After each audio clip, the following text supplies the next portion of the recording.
ከይሁዳ ቤትና ከእስራኤል ቤት ጋር ኪዳን ሲገባ አንተ የት ነበር? ኢትዮጵያዊ የት ነበር? እስቲ ንገረኝ።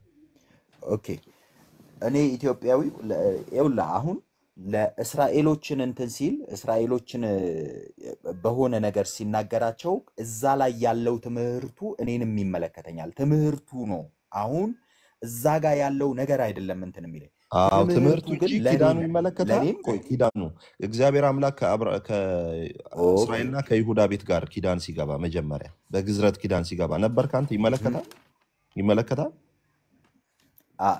አይመለከተኝም። በቃ አይመለከትም። እንደማይመለከት ደግሞ ይኸውልህ ሮሜ ላይ ሄጄ ሳሳይ ተመልከት።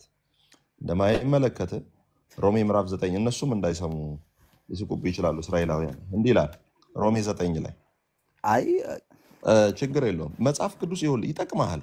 ከእኔ ብትማር ይጠቅምሃል። እኔም በዛ ቤት ለረጅም ጊዜ አገልጋይ ስለነበርኩ ኦርቶዶክስም ላይ በደንብም ደግሞ እዚህ መጽሐፍ ቅዱስ ኮሌጅም ተማሪ ቅዱሴ ቢያንስ የሆነ ነገር ይጠቅምሃል። ችግር የለውም። ስማ ቅዱሴ ብዙ ሀዘንም አሁን እኮ ምንድነው መሰለህ ጥቅሱን ላንብብልህ ቅዱሴ ጥቅሱን ላንብብልህና ልስጥህ። ሮሜ ምዕራፍ 9 ቁጥር 1 ብዙ ሀዘንም የማያቋርጥም ጭንቀት በልቤ ያለብኝ ስል በክርስቶስ ሆኜ እውነትን እናገራለሁ አልዋሽም፣ ህሊናዬም በመንፈስ ቅዱስ ይመሰክርልኛል። ትንሽ ሚዩት ላድርግ እየረበሽ ስለሆነ ድምፅ አንዴ። ብዙ ሀዘንም የማያቋርጥም ጭንቀት በልቤ ያለብኝ ስል በክርስቶስ ሆኜ እውነትን እናገራለሁ አልዋሽምም፣ ህሊናዬም በመንፈስ ቅዱስ ይመሰክርልኛል። በስጋ ዘመዶቼ ስለሆኑ ስለ ወንድሞቼ ከክርስቶስ ተለይቼ እኔ ራሴ የተረገምኩ እንደሆን እጸልይ ነበርና እነርሱ እስራኤላውያን ናቸውና ልጅነትና ክብር ኪዳንም የሕግም መሰጠት የመቅደስም ስርዓት በደንብ ስሙ። እነርሱ እስራኤላውያን ናቸውና ከዛስ ልጅነትና ክብር ለማን? ለእስራኤላውያን። ኪዳንም የእስራኤላውያን የሕግም መሰጠት የእስራኤላውያን ይመለከተናል? አይመለከተንም። የመቅደስም ስርዓት የእስራኤላውያን ይመለከተናል? ብሉይን ከሐዲስ አስተባብራ የብሉይ ኪዳን ምኩራብ ኖሯት ብለው የሚደሰኩሩ ድስኩር ይመለከተናል? አይመለከተንም። የእስራኤላውያን የተስፋውም ቃላት የማን ነው? የእስራኤላውያን። ከዛ እንዲህ ይላል የተስፋውም ቃላት ለእነርሱ ናቸውና ከዛስ አባቶቹም ለእነርሱ ናቸውና ከዛስ ከእነርሱም ክርስቶስ በስጋ መጣ እርሱም ከሁሉ በላይ ሆኖ ለዘላለም የተባረከ አምላክ ነው። አብርሃምን አባቴ ማለት አትችልም ክርስቶስ ሳይመጣ በፊት በፍጹም። ማንም አሕዛብ አፉን ሞልቶ አብርሃም አባቴ ብትል እስራኤላውያን ይስቁብሃል። አብርሃም ራሱ አባቴ የሆነው ክርስቶስ ኢየሱስ መጥቶ የተስፋው ቃል ሲፈጸም ነው። ለዛ ከሆነ አብርሃም ባያውቀን እስራኤልም ባይገነዘበን አንተ ግን አምላካችን ነው የሚል። አብርሃም አያውቅህም። በክርስቶስ ካልሆንክ አያውቅህም። አብርሃም አባቴ እኛ ብሉይ ኪዳንን የተቀበልን ምናምን ብትል ብሉይ ኪዳንን ዘጸአት 24 ላይ የተቀበለው ማን ነው? እስራኤል ነው። በሂሶጵ ሙሴ 7 ጊዜ መጽሐፉ ላይና ህዝቡ ላይ ረሽቶ የተቀበለው። ለአንተን አይመለከትም። ህግ የሚመለከተው ማን ነው? ኢየሱስ ክርስቶስ ማለት እግዚአብሔር የመረጣቸውን እስራኤላውያን። እኛ የሚመለከተን ምንድን ነው? የበረሃ ወይራ እንደሆንን ሮሜ 11 ላይ ይናገራል። ምንድን ነው እኛ የሚመለከቱ? ጸጋ ነው። አህዛብ ነን። በዘር ማንዘራችን ራሱ ከርስድ የሆንን ለጣዖታት ብቻ እንገዛ የነበርን ሰዎች ነን። ስለዚህ ቅድም ያነሳው ሀሳብ ሴናሪዮ ከአይሁድ ጋር የሚገናኝ አሁን ግን እግዚአብሔር የገባው ኪዳን ምንድን ነው? በአዲስ ኪዳን ታይፖሎጂካሊ ኤርሚያስ 30-31 ላይ ያለውን ይሄ ዕብራውያን 8 ላይ የተነሳው ምንድን ነው የሚመለከተው? አሁን እግዚአብሔር አምላክ በልጁ በክርስቶስ በደረገ ቤዛነት በኩል ከሰዎች ሁሉ ጋር የገባው ኪዳን አለ። ኪዳኑ በግዝረት 8 ቀን ሳታውቅ ሄደ እንደ አብርሃም ኪዳን በግዝረት የምትገረዘው ሳይሆን አውቀ ነፍስህን አውቀ ክርስቶስ ኢየሱስ ጌታ እንደሆነ በልብህ ሕፃን ልጅ በሚያውቅበት ተብሎ በሚታመን በ7 ዓመቱ ሁሉ ነገር ማወቅ በሚያምንበት ሰዓት ምን ያደርጋል? ያውቃል፣ ያገናዝባል። በዛን ታይም ማንም ኢየሱስ ክርስቶስ ጌታ እንደሆነ በአፉ መስክሮ እግዚአብሔር ከሙታን እንዳስነሳው ተምሮ ሲያውቅ ሲያምን የእግዚአብሔር ልጅ የሚሆንበት ስርዓት እንጂ በግዝረት ሳያውቅ ቤተሰቦቹ ኦን ቢሃፍ ኦፍ ቸልድረንስ ወደ ልጅነት ሰዎችን የሚያመጡበት የህይወት ስርዓት አይደለም ለማለት ነው። ሚላየ ቀጥል እስቲ። ትንሽ ያው ሐሳብህን ነው ያልከው፣ ሐሳብህን አከብርልሃለሁ። ነገር ግን እኔ ሐሳቤን ሳይሆን መጽሐፉን ነው። ትክክል። መጽሐፍ ቅዱሳዊ ሐሳብ ነው ያወራው፣ ሐሳቤን አይደለም። አታሳስት፣ ሰውን አታሳስት። መጽሐፍ ቅዱስ የሚለውን ነው። አይ ሰውን እያሳሳትኩ አይደለም። አይ ሐሳቤን አይደለም ያልኩት። አሳስቻችሁ ከሆነ ይቅርታ። ነገር ግን ምንድነው መሰለህ እኔ ብሉይ ኪዳን መሰረታችን ነው። ብሉይ ኪዳን ለእስራኤላውያን ብቻ ለኛም መሰረታችን ነው ብዬ ነው እማምነው እኔ። ምክንያቱም አዲስ ኪዳን የመጣው በብሉይ ኪዳን ይሄ በብሉይ ኪዳን እይታ ውስጥ ነው ማለት ብሉይ ኪዳን አሻግረው አዩ። እኛ አዲስ ኪዳን ላይ ያለን አህዛቦችም እስራኤላውያንም ደግሞ በጋራ ተቀበል ነው ያንን። ስለዚህ ብሉይ ኪዳን የኛ መሰረታችን ነው ብዬ ለእስራኤል ብቻ የምሰጠው ነገር አይደለም። ለምሳሌ እስራኤላውያን ሆነው ያንን ብሉይ ኪዳንን ያልተቀበሉት ሰዎች ያ ቃል ኪዳን ለነሱ ይሰራል ማለት አይደለም፣ አይሰራላቸውም። እኔ ደግሞ አህዛብ ሆኜ ያንን ቃል ኪዳን ተቀብዬው ብኖረውና በዛ እንትን ብሄድበት በዛ መስመር ውስጥ አለውኝ። ነገር ግን እስራኤላዊ አይደለሁም። ውሸት ሕጉ ለእኔ ውሸት አይደለም የተሰጠው። ውሸት ከኖርኩት ግን ውሸት መጽሐፍ ቅዱሳዊ እሺ ነገር አንተ አይደለም። እሺ ኮምፕሊትሊ ችግር የለውም 100% ቅዱሴ ሮንግ። ቆይ ቆይ ቆይ ቅዱሴ ቆይ ስማኝ እስኪ ቆይ፣ አንዴ እዚህ የሚሰማ እኮ ሰው አለ። አንድ የሚተር አንዴ ስማኝ። አንድም አህዛብ እሺ ያ በኪዳን ውስጥ አንድም አህዛብ በኪዳን ውስጥ ለአብርሃም በተሰጠው ኪዳን ብሉይ ኪዳን ይመለከተኛል። ብሉይ ኪዳን የሚመለከትህ ከሆነ የመንጻት ስራ ታደርጋለህ? ልጠይቅህ። ባደርግ ክፋት አለው ለእኔ ጥያቄ ወይንም ነው ለእኔ የምጠይቅህ። አይሰራም? ወይ አርገህ ታውቃለህ ወይ አርጌ ያውቃለሁ ወይም አርጌ አላውቅም በለኝ። ብሉይ ኪዳን አድርጌ የመንጻት ስራ አላውቅም በቃ አድርጌ አላውቅም አይመለከትህም። በቃ አለቀ። አድርጌ መስዋዕት አላውቅም። አቅርበህ ታውቃለህ? ባደርገው ግን ቆይ ባደርገው ወንድሜ፣ መልካም አይደለም? እንዲህ እየጠየቅኩህ እኮ ነው። በታደርገው አላልኩም። አድርገህ ታውቃለህ ወይ? መስዋዕት ሰውተህ ታውቃለህ? የስ ሰውቼ አላውቅም። በቃ ብሰዋ ግን ቆይ ቆይ ቆይ፣ አልጠየቅኩም። ያንን ቆይ እነሱ ቆይ ያላቸውን እሳቤ ይዤ አልጠየቅኩም። ኧረ ብሰዋ እባክህ፣ ባደርግ ኧረ በማርያም ልበል እስቲ በምትሰማው። እንዴ እሺ መቼ እኔ እንደዛ አልኩህ? አድርገህ ታውቃለህ ወይ? ዩም ኪፑር በተባለው በስርየት ቀን ራስን በማንጻት መስዋዕት ለማቅረብ ወደ ሊቀ ካህን ሄደህ ታውቃለህ? ሄጄ አላውቅም። በቃ ታዲያ ምኑን ነው የሙሴ ለእኔ መሰረት ይሆናል የምትለው? ኦኬ ምኑን ነው መሰረት እሺ ይሆንልኛል የምትለው? ስለዚህ ማንም አህዛብ ልናገር አሁን። ይኸው ተናገርኩ እኮ ቅድም፣ ይኸው ተናገርኩ ቅድም። አይ ኪዳን ቅዱሴ ቢሆን እዚሁ ጋር ማለት አባቶችም ያንን ነገር አንተ እስኪ ለምሳሌ አውራና በዛ ታይም ይውጣል ኖረህ ይውጣ ማለት እኮ ነው በቃ አዛ እሺ አመሰግናለሁ።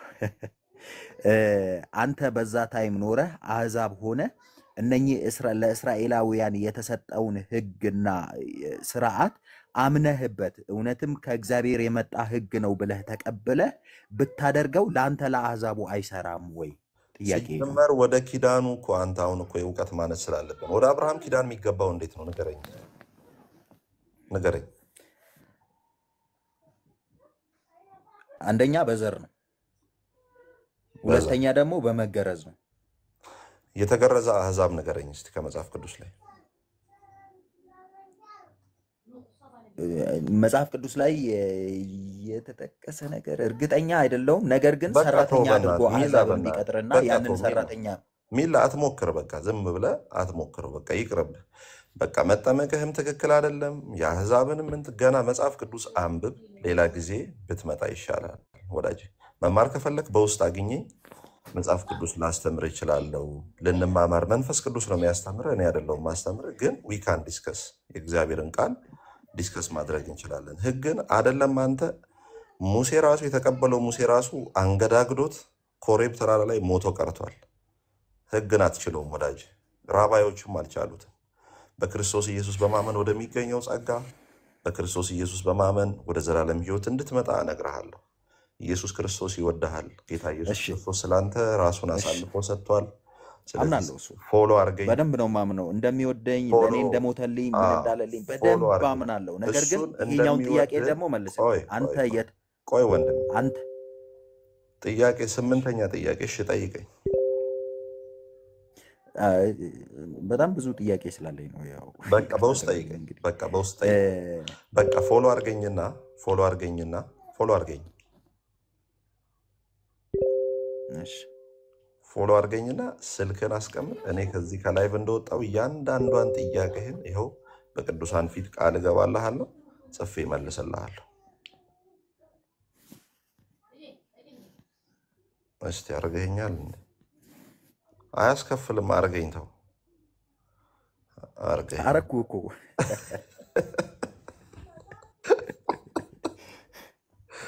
እና የሆነ ፎሎ ላርግ። የት ነው የምትኖረው? እሺ። ግን አሁን አንተ እኔ ወደ ባሌ ነው ባሌ ሮቤ ነው ያለሁት። እሺ ያልወጣልህ ነገር እ፣ አለ? የመጨረሻ አንድ ጥያቄ። እሺ በቃ ልመርቅ በጣም ነው። አለ በጣም ብዙ ጥያቄ ነው ያለኝ። ነገር ግን አንተ አሁን አዎ ዛሬ እኮ ርዕሱ ስላልሆነ የቆምከው አሁን ብዙ በሐዋርያትና ጥያቄ በነቢያት አዎ እሺ፣ በሐዋርያትና በነቢያት መሰረት ላይ ነው አይደል? ኦፍ ኮርስ ኦኬ። እንግዲህ ነቢያት እንግዲህ የብሉይ ኪዳን እንትን አይደሉም። ቅድም ካልነው አንጻር እንትን አይልም እንዴት የሐዋርያትና የነቢያት ማለት ማለት እኮ ቅድም ያ ብሉይ ኪዳኑ ትምህርቱ ላይ እኮ ነው ያለው። ሐዋርያትም ነቢያት ኦኬ የሚያስተማሩት ኦኬ ኢየሱስ ክርስቶስ ትምህርቱ መጥቶ ከሆነ መጥቶ እንደሚሞት እንደሚነሳ ለሰው ልጅ ሁሉ ቤዛ እንደሚሆንና መንግስቱ ደግሞ ዳግመኛ ደግሞ በክብር እንደሚመለስ ይሄ ነው መሰረታቸው፣ ትምህርታቸው ላይ ነው።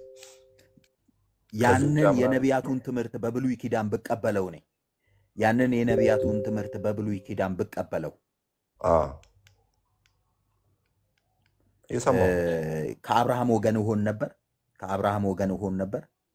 ትምህርቱን በመቀበል የአብርሃም ወገን አትሆንም። የአብርሃም ወገን ሰው የሚሆነው በመገረዝ ነው፣ አይሁዳዊ በመሆን ነው። ትምህርቱን ብትቀበልም አትድንም። አብርሃም ራሱ የሚድነው ክርስቶስ ኢየሱስ ባይሞትለት አብርሃም ራሱ አይድንም። ወዳጅ በፍጹም አይድንም። የመጽሐፍ ቅዱስ ምን እንደሚል ታውቃለህ? አንድ ጥቅስ ላውጣለህ እስኪ የመጨረሻ ዕብራውያን 11 ምሰጥህን ጥቅስ ባይዘው ወሰደውና አንብበው። እሺ ዕብራውያን ምዕራፍ 11 ምን እንደሚል ሰማ። እኔ እኮ አነበዋለሁ፣ ሁሌም እያነበብኩት እኮ ነው። አሁን እኮ ደግሜ የምነግርህ አታውቀውም ብዬ ሳይሆን አንዳንድ ሰው ባይዘው አንድ የምታውቀውን ነገር ማለት ነው ደግሞ የሚነግርህ አታውቀውም ብሎ ሳይሆን ደግመህ እንድታስተውለው ነው። ደግመህ እንድታስተውለው ነው። መጽሐፍ ቅዱስ ብዙ ነገር ይልና ይኸውልህ ዕብራውያን ምዕራፍ 11 ከቁጥር 39 እስከ 40 እንዲህ ይላል። እነዚህም ሁሉ ብሎ የእምነት አባቶችን በደንብ አድርጎ ዘረዘረና እነዚህም ሁሉ በእምነታቸው ተመስክሮላቸው ሳሉ የተሰጠውን የተስፋ ቃል አላገኙም። አንተ ገና አብርሃም ጋር ሄጄ የተስፋ ቃል አገኛለሁ እያልክ ነው። አብርሃም ራሱ የተስፋ ቃል አላገኘም። ትቀልዳለህ እንዴ?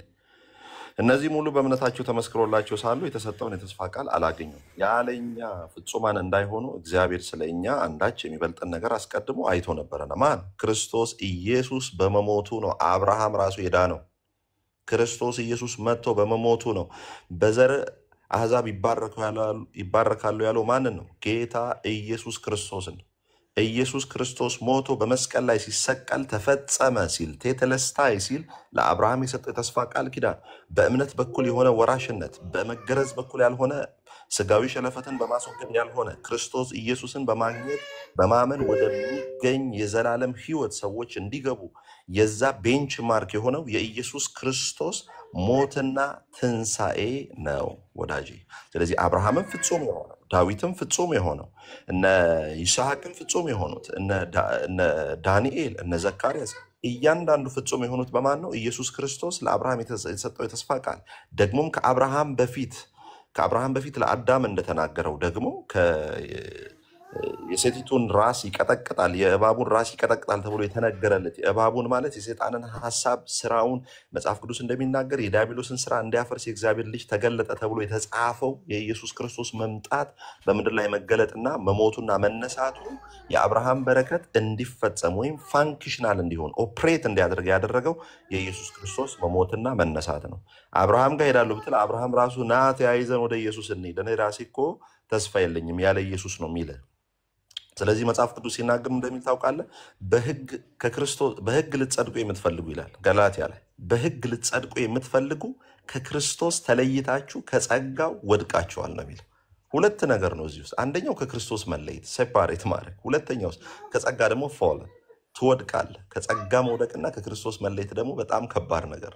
ስለዚህ ከክርስቶስ እንዳትለይ ከጸጋው እንዳትወድቅ አብርሃም ራሱ ተስፋዬ ብሎ የመዳኛውን የመጽደቂያው የመጨረሻ ቤንች ማርክ የሆነውን ክርስቶስ ኢየሱስን በእርሱ ሞትና ትንሣኤ የተካፈለው ህይወት እንጂ በአብርሃም በኩል ጽድቅ የለም፣ በይስሐቅ በኩል ጽድቅ የለም። እነርሱ ለሱ በእምነታቸው ይሄ ሁሉ ነገር ተመስክሮላቸው የተስፋን ቃል አላገኙም ይላል። የተስፋ ቃል የሰጠው የታመነ ነው የሚል የተስፋን ቃል የሰጠን እግዚአብሔር አብ መጽሐፍ ቅዱስ እንደሚናገረው ሰው ሁሉ ክርስቶስ ኢየሱስን በማመን ወደሚገኝ ህይወት እንዲገባ ነው።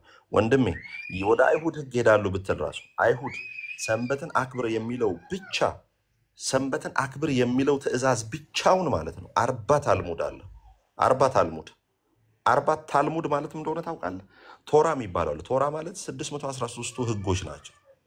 ያ ቶራ ደግሞ አንዱ ቶራ ራሱ ሲፈታ ወደ ታልሙድ ይፈታል። ታልሙድ የሚለውን ወግ ይለዋል። ለዛ ነው የእግዚአብሔርን ቃል ለወጋችሁ ስትሉ ትሽራላችሁ የሚለው ዕብራይስጥ ለታልሙድ ስትሉ ትሽራላችሁ ነው ይላል።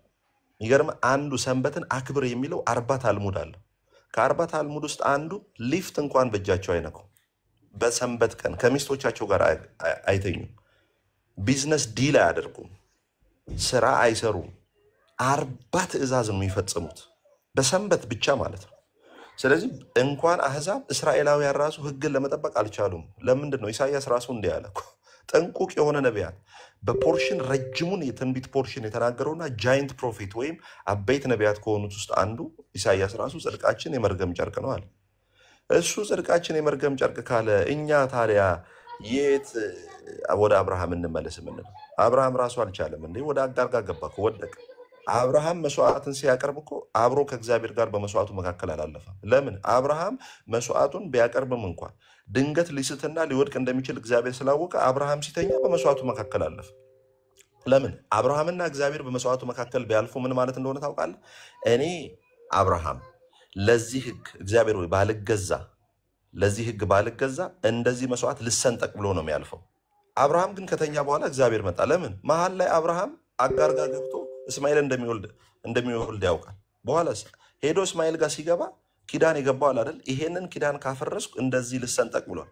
ሄዶ እስማኤልን ሲወልድ እንደሚሰነጠቅ ስለሚያውቅ እግዚአብሔር ስለራራለት አብርሃም በተኛ ጊዜ ራሱ ብቻውን በመስዋዕቱ መካከል አለፈ። አብርሃም ራሱ እንደ ተስፋው ቃል ወይም እግዚአብሔር እንደሰጠው እንደ ተስፋ ቃል አልኖርም። የተስፋውን ቃል ጠብቆ ተስፋውን የፈጸመው እግዚአብሔር። ስለዚህ ማናችንም ህግን በመፈጸም አንድንም። ለምን? በኦርቶዶክስ ላይ እንደምታውቀው በሐልዮ በነቢብና በገቢር ይባላል። በማሰብ በመናገርና በማድረግ ከሴት ጋር ሄደን ላንተኛ እንችላለን፣ በሀሳባችን እናስባለን። ህጉ የዛን ይጥለናል። ወዳጄ ማን ሊድን ይችላል በህጉ ፊት?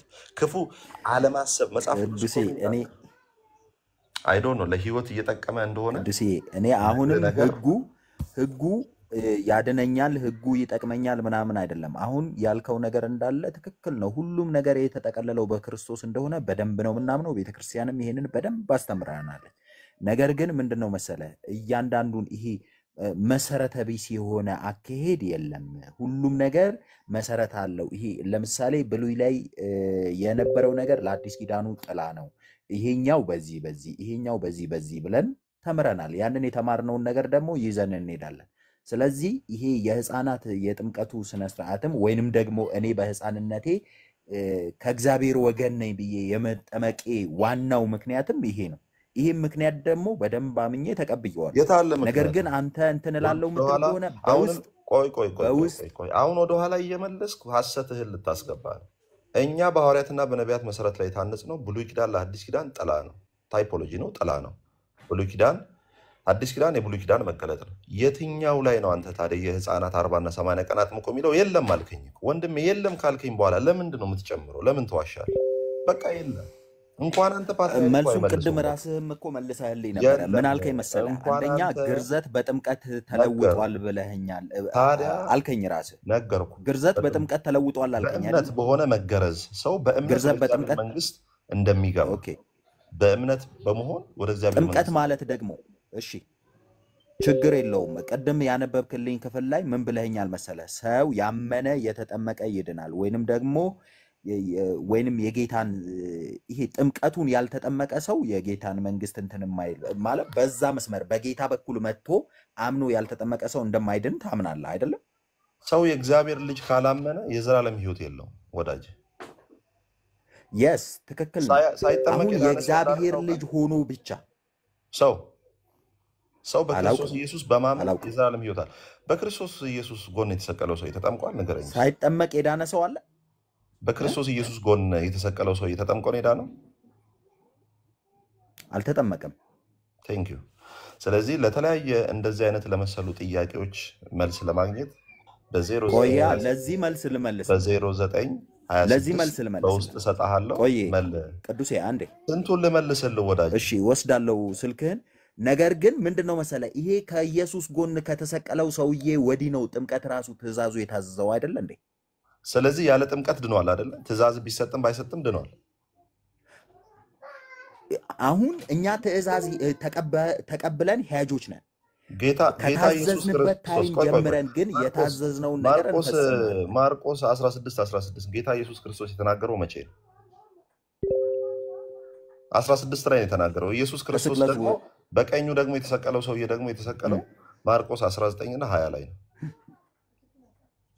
ወንድሜ። ኦኬ ኤኒዌይስ ተው በቃ ማለት ጥያቄ ሐዋርያቱ በውስጥ የታዘዙት በቃ የቱ ጋር ነው? ይብቃ ወዳጅ። ጥያቄ ካለ በውስጥ አውራኝ፣ አስተምርሃለሁ። ጌታ ኢየሱስ ይባርክ። ሰላሙን ይብቃ። እነ ዳግዬ ብቻዬን እንትን አልኩኝና ሌሎቻችሁም መቀጠል ከቻላችሁ መቀጠል ትችላላችሁ።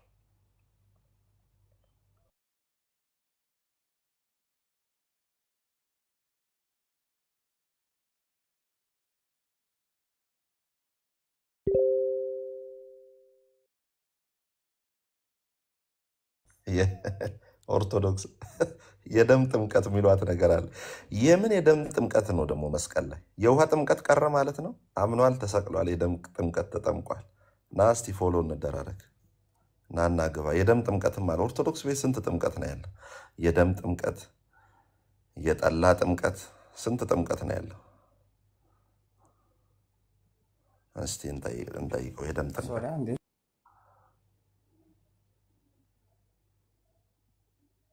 እሺ፣ ፎሎ እንደራረግ። ሰላም እንዴት ነው? ሰላም ነው። ከየት ነው ያመጣው የደም ጥምቀት የሚል መጽሐፍ ቅዱስ ላይ አለ? ክርስቶስ ለኛ አይደል እንዴ የተሰቀለው? መሰቀሉ መች ጠየቅኩ? ጥምቀቱ መሰቀሉ መች ጠየቅኩ? በጎኑ የተሰቀለው ሰው ተጠምቋል። የምንጠመቀው ደግሞ ከእሱ ጋር ለመተባበር ነው አይደል? ከሞቱ ጋር ሞት ከኢየሱስ ጋር ሊተባበር አይደለም የተሰቀለው። በራሱ ወንጀል ነው የተሰቀለው ሰውዬ። እንዴ ተው እንጂ። አዎ እሱም ክርስቶስም እኮ ለኛ ወንጀል እንጂ ለራሱ ወንጀል አይደለም የተሰቀለው። እንዲህ ሰውየው ኢየሱስ ጋር ሊተባበር ወይኔ ኢየሱስ በቃ እኔ ልተባበር ብሎ አይደለም መስቀል ላይ ወጣው።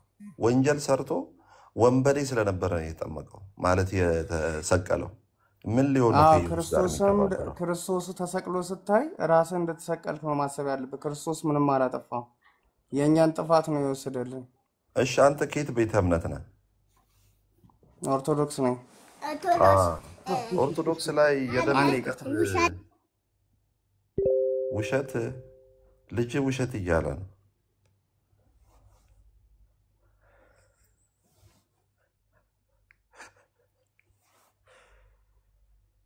ፎሎ እንደራረግ።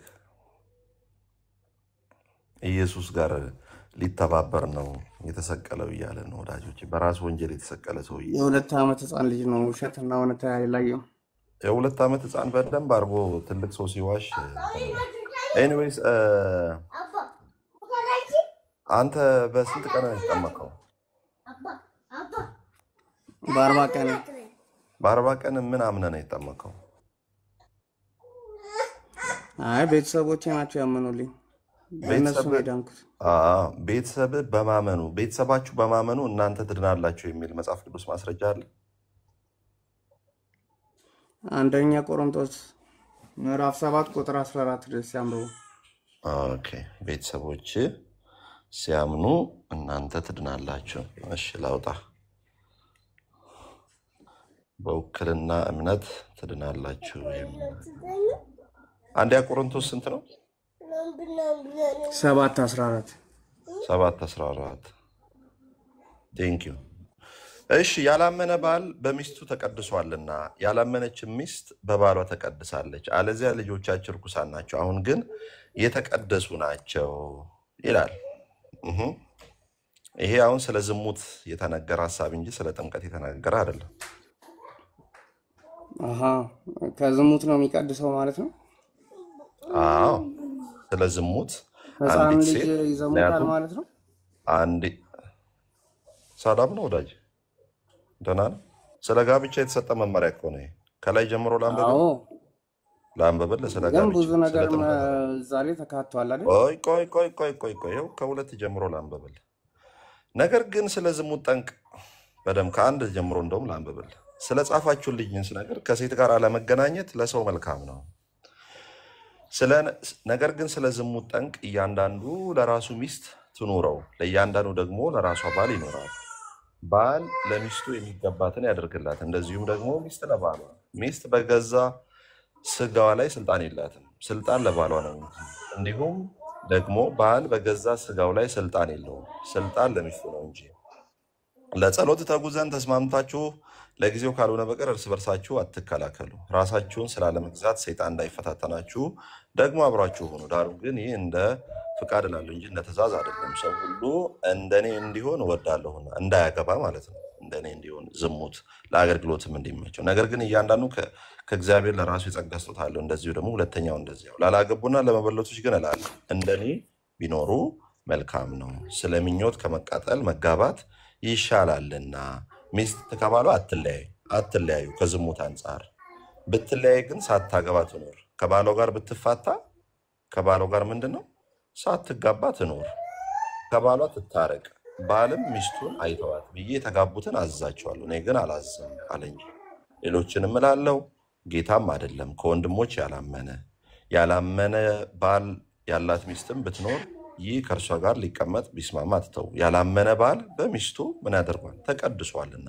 ያላመነችን ሚስት በባሏ ትቀድሳል፣ እዚያ ልጆቻቸው ርኩሳን ናቸው። ምክንያቱም በዝሙት የተገኘ ልጅ ርኩስ ነው ስለሚል ሀሳብ እንጂ ስለ ጥምቀት የሚያወራ ሀሳብ አይደለም። ኮንቴክስት ኢዝ ዘ ኪንግ ይባላል። አውድ ንጉስ ነው ይባላል። እና አውድም ሆነ አንዳንዴ መጽሐፍ ቅዱስ ስታነብ ከላይ ከታችን ብታነብ ጥሩ ነው። አውዱ ስለ ባልና ሚስት ነው። ስለ ባልና ስለ ሚስት፣ ስለ ዝሙት አንድ ህፃናት ወንድ ለምን እዚህ ጋር ተጠቀሱ?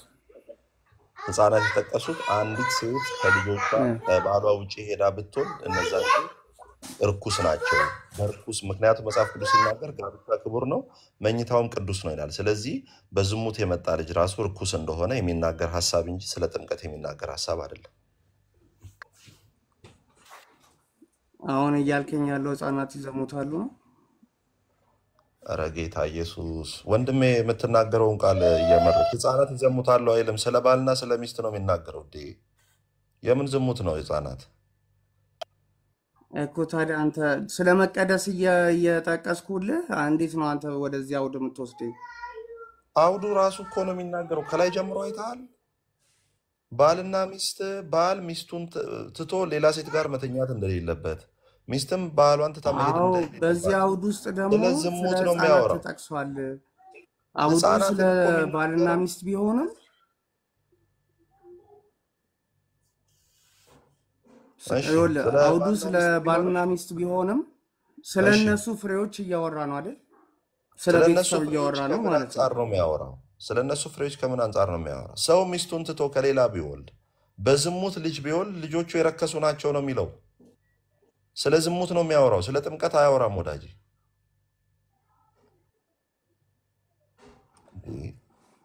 ስለ ስለ ጥምቀት አያወራም። ዝሙትማ ነው፣ ስለ እና ዝሙት ነው። ስለ ግን ሀሳቡ ይሄንንም ያካትታል እያልኩ ነው። ህፃናት የቱ ጋር ነው? እንደሚቀደሱ በአባታቸው ወይ በእናታቸው እንደሚቀደሱ እዚህ ጋር እያብራራ ነው አይደለ እንዴ? በፍጹም መቀደስ የሚለው እዚህ ጋር ከዝሙት ስለ መንጻትና ለመንጻት እንጂ ከኃጢአት ስለ መቀደስ አይደለም የሚናገረው። እኮ አሁን የህፃናቱን በምን አይነት መንገድ ፈተው ነው ስለ ትኩረት ለምሳሌ ህፃናቱን አድርገናል? ከዝሙት በተቀደሰ አቀዳደስ ስለሚመጡ ጉዳዮች እንጂ ስለ ዘላለም ህይወት፣ ስለ መዳን፣ ከኃጢአት ስለ መቀደስ አያወራም። መቀደስ ማለት መለየት ማለት ነው። መለየት ማለት ነው። ለምሳሌ አንድ ወንድ ተቀድሼ ኖርኩ ለሚስቴ ቢል ከሚስቴ ውጭ ወደ ሌላ ሴት አልሄድኩም እንጂ ልጆችን ከዘላለም ህይወት አዳንኩ የሚል ሀሳብ የለው። የተቀደሰው እኮ በክርስቶስ ስለሆነ ነው። በክርስቶስ ባልየው የሚል ሀሳብ ቤተሰቡን የለም። ስለ ዝሙት የቀደሰው ነው የሚያወራው። በክርስቶስ በክርስቶስ ስለሆነ የሚል ነው። አምጣ። የት አለ? ይሄ በክርስቶስ የሚል አምጣ እስቲ ያመነ አሳይ። ማለት ታዲያ ምኑን ነው የሚያምነው? ወንድሜ ባልና እምነት ሚስት እምነት ስለ የምትሉት እናንተ አይደላችሁ እንዴ? አቤት እምነት እምነት የምትሉት እኮ እናንተ ናችሁ። እንዴት እዚህ ጋር አልታየህም? አሁን ፈቃደኛ ነህ ለመማማር? ፈቃደኛ ከሆንኩ ደግሜ ሙሉ ሀሳቡን ላስረዳ። ሌላ ነገር ማትናገር ከሆነ ሀሳብህን አባባልን ተረድቼዋለሁ። እኔም በቼን ሳነበው እንደዛ ነው የተረዳሁት። አዎ፣ ስለ ዝሙት መጀመሪያ መጽሐፍ ቅዱስ አንተ ስለ እንዳልከው ነው። ጋብቻ ይላል። ስለ ጋብቻ የተሰጠ ማስጠንቀቂያ ወይም ማብራሪያ የቆሮንቶስ መጽሐፍ የተጻፈው በቤተ ክርስቲያን ውስጥ ወንዶችና ሴቶች ከባሎቻቸው ውጭ ይዘሙቱ ስለነበረ፣ አንዳንድ ሰዎች ደግሞ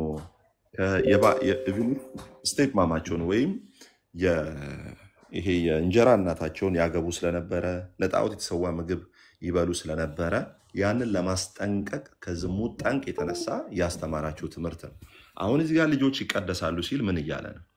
በዝሙት ውስጥ ብትኖሩ ልጆቻችሁ ራሱ ከእናንተ የተነሳ ለምሳሌ በቀላል አማርኛ ስነግርህ አባትና እናት ወደ ሌላ ሴትና ወደ ሌላ ወንድ እየሄዱ የሚዘሙቱ ከሆነ ልጆቻቸው ራሱ በሰዎች አይን የረከሱ ናቸው። የነዚህ አባቶች ናቸው እኮ እነዚህ ልጆች የሚል ኢምፕሊኬሽን ይመጣል። ስለዚህ ለልጆቻችሁ በተቀደሰ ህይወት ስትኖሩ ለልጆቻችሁ መልካም ስምና ለልጆቻችሁ ደግሞ ርኩሰትን የሚያስተላልፍ አይደለም ይሄ።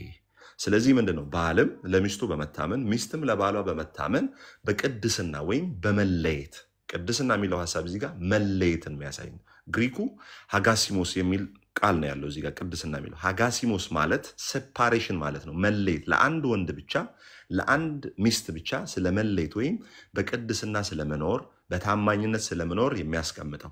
በታማኝነት ሲኖሩ ልጆቻቸው ምን ይሆናሉ? የተቀደሱ ወይም ምን ይሆናሉ?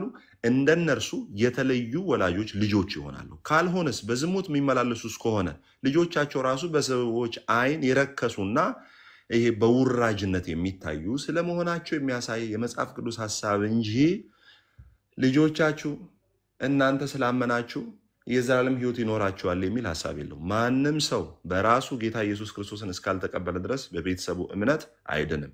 መጽሐፍ ቅዱስ ላይ የትኛው መጽሐፍ ቅዱስ ሐሳብ ላይ ስትሄድ በ40 ቀን በመጠመቅ በ80 ቀን በመጠመቅ የዘላለም ሕይወት አለው የሚል መጽሐፍ ቅዱስ ሐሳብ የለው። ሰማኝ ወዳጅ ሰምቻለሁ። የዘላለም ሕይወት አለኝ ብለህ ታምናለህ? አዎ። አሁን ጻድቅ ነህ? ጸደቅኩ የሚባለው ስጸድቅ ነው ማለት መቼ ነው?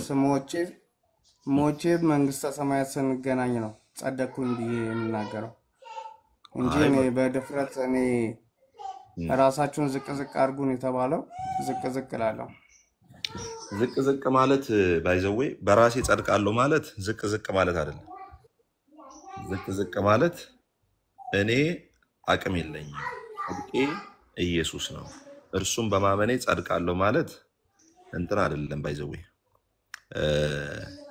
ትዕቢት አይደለም ትህትና ነው እንጂ ሰው ሲሞት ነው የሚጸድቀው ብላል። እዚህ ጋር ግን አንደኛ ቆሮንቶስ ምዕራፍ 16 እንዲህ ይላል።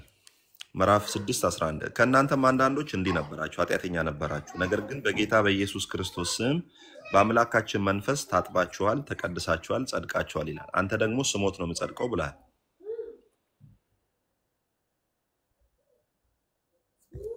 ወንድሜ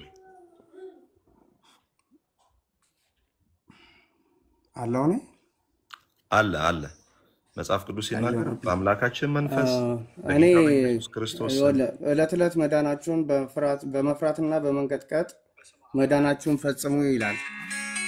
አዎ ያ የሚናገረው ደግሞ ሰው ያንን በየቀኑ ፈጽማለሁ። አዎ ይሰማል አይደል? ይሰማል። ቀጥል።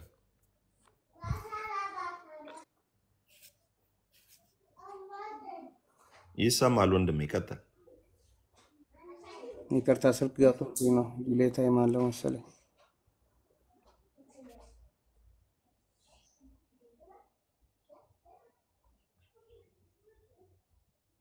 አሁን ያነሳው ጥቅስ እሺ እኔ ልርዳ ስል ገብቶበት ነው። ዕለት ዕለት የነፍሳችሁ መዳን ፈጽሙ የሚለው ሐሳብ ዕለት ዕለት ሰው መዳኑን ወይም መጽደቁን በክርስቶስ ኢየሱስ ያመነ ሰው አእምሮውን ምን ማድረግ እንዳለበት ሪዲም ዩር ሶል ነው የሚለው ወይም ስለ ሜታኖያ ነው የሚያወራው። ግሪኩን ካየው ሜታኖያ ነው የሚለው። ሜታኖያ ማለት ደግሞ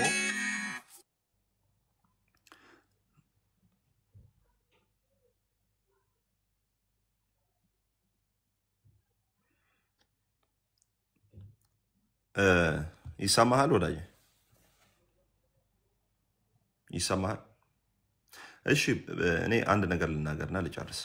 ዕለት ዕለት የነፍሳችሁ መዳን ፈጽሙ የሚለው ሐሳብ ብዙ ጊዜ በራሳችን እንጸድቃለን፣ በራሳችን እንድናለን ብለው ሰዎች የሚያነሱት ወይም ዳውት የሚያደርጉት ጥያቄ ነው። ዕለት ዕለት የነፍሳችሁ መዳን ፈጽሙ የሚለው ሐሳብ ከምን ጋር ነው የሚተያየው?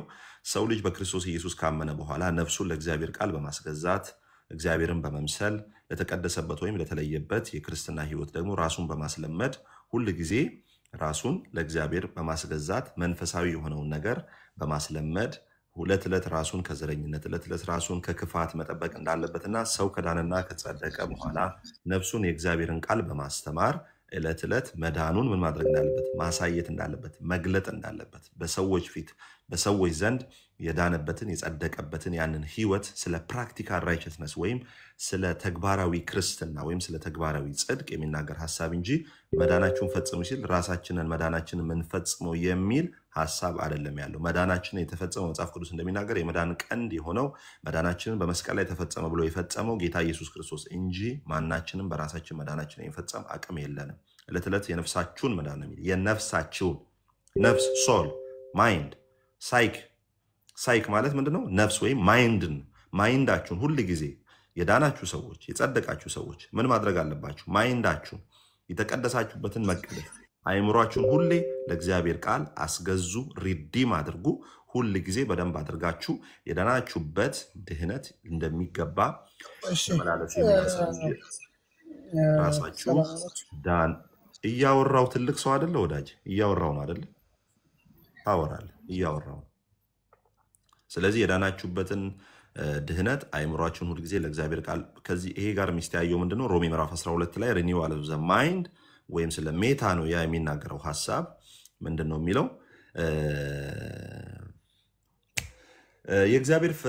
የእግዚአብሔር ፍቃድ በጎና ደስ የሚያሰኝ ፍጹም የሆነውን እሱን ለማወቅ ትችሉ ዘንድ ዕለት ዕለት የነፍሳችሁን መዳን ፈጽሙ። ወይም እግዚአብሔር አምላክ የሰጣችሁን ያን የእግዚአብሔር ፍቃድ በጎ ደስ የሚያሰኝ ፍጹም የሆነውን ፈትናችሁ ታውቁ ዘንድ ምን አድርጉ ይላል?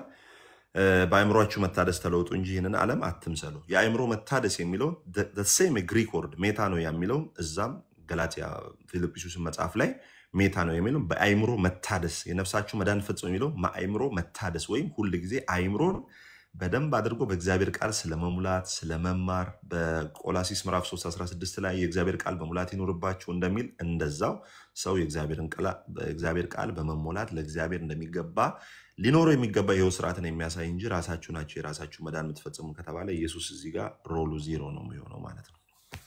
ባለማወቅ የሚጠቀስ ጥቅስ ነው ወዳጆች። ኤኒዌይስ አክሊሉ ሰላም ዳጊዬ አለ አለው አክሊሉ የቆይ እኔ ብቻ እንዳላወራ ሌላ ሰው የሚቀበል ከሆነ ብዬ ዳጊዬ ኤርሚ ያላችሁ ምን እንዳስወጡኛላችሁ እኮ ችግሩ እኮ ስርዓት የለህም ማለት ስርዓት የለህም። ገና ሰው እያወራት ደርበ ትገባለህ። አንተው መንፈሳዊ ነገር ብቻ ሳይሆን ላይፍ ማነር ያስፈልጋል። ላይፍ ማነር ይሄ ላይፍ ስኪል ስልጠና ያስፈልጋል። ሰው አውርቶ ሲጨርስ ማውራት ምን እንደሆነ አክብሮ ማውራት ምን እንደሆነ መማር አለብህ መጀመሪያ። ለዛ ነው የምናስወርድ እና ሰው እያወራ አይወራም። እኔ አሁን በካንተ ታናሽ ነኝ ግን ላይፍ ስኪል ተምሬያለሁ። ለዛ አሁን እኔ ሰው አውርቶ ሲጨርስ ነው ማውራው እና ለዛ ነው የሚያስወርዱ። ኤርሚ ኦርዳጊ ያላችሁ ኤርሚያስ ጋር ላውራ ምን ካንተ ጋር ነው የማወራው? ቆይ ወንድሜ ተረጋጋ። አሁንም ላይፍ ስኪል ተረጋጋ። ኤርሚን ማጥቷል የሱን ቪዲዮ ሁሉ እየሰራ ተወደዋል። ኤርሚን ወንድምነት እሱ ወይ ኤርሚ በክርስቶስ ወደዋለሁ ግን ከስድብ እንዲወጣ ፈልጋለሁ። ቆይ አክሊሉ ቆይ አንድ ኤርሚ ያወራ ነው። ቆይ አሁን ስለ መጽሐፍ ቅዱስና ወይ ኤርሚ ይሄንን ሰካራም ሰው እያስወጣል ከቤት ውስጥ ገብታ ዝም ብላ ትወጣ። በቃ ሞዴሬተር እንዳታስገቡት መለሳችሁ።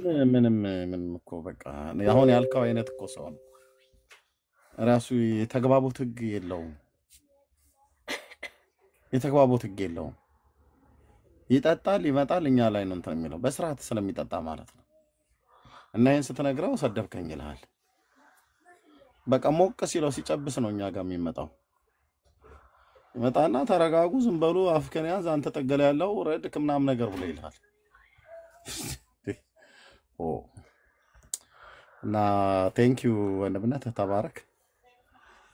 ኦኬ አይ ቲንክ ጠዋት ነው የከፈትኩት። ከኛ ልጆች የከፈተ ሰው አለ እንዴ ሌላ?